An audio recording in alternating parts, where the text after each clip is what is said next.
suited today, then I must come and proclaim, emphasize and re-emphasize the need for regeneration. And that's my intention tonight.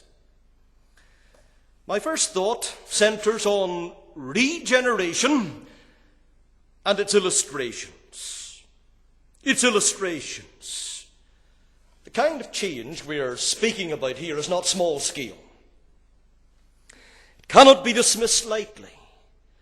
It's of a most massive, momentous order. And some word pictures will help us to see how dramatic this change really is. In the Bible, regeneration is described as a birth. As soon as an infant leaves the womb, it may be described really as a new creature, although it is essentially the same. It has entered, though, a new sphere of life. How different from that dark dwelling where it lay imprisoned, didn't see, didn't breathe, didn't love, didn't speak, didn't fear, took no more interest in all that was happening around it than a dead corpse does in a grave. Alive it certainly was, but its state seemed to be the next door to death. To use the description of the sinner's idols in Psalm 115, verse 5 to 7, they have mouths, but they speak not. Eyes have they, but they see not. They have ears, but they hear not. Noses have they, but they smell not. They have hands, but they handle not. Feet have they, but they walk not. Neither speak they through their throat. So for that child in the womb, its condition is a curious mixture of elements of life and death.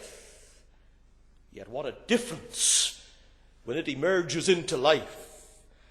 When the windows of its senses are thrown open, when its eyes follow the light, when its restless hands familiarize themselves with objects around it, when sounds flood into its ears, when streams of knowledge and time come gushing into its mind, marvelous transformation.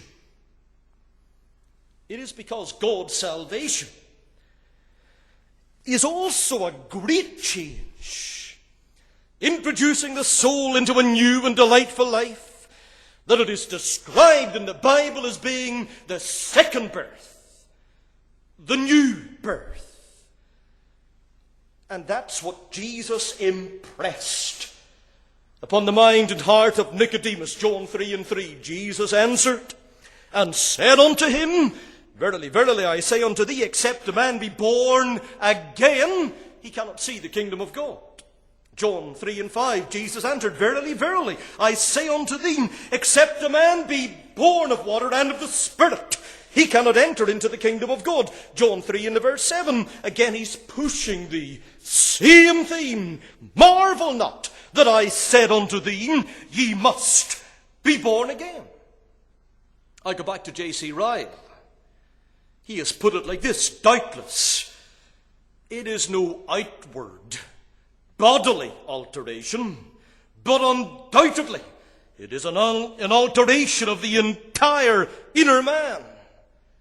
It adds no new faculties to a man's mind, but it certainly gives an entirely new bent and bias to all of his old ones. His will is so new. His tastes so new, his opinions so new, his views of sin, the world, the Bible, and Christ so new, that he is to all intents and purposes a new man. The change seems to bring a new being into existence. It may well be called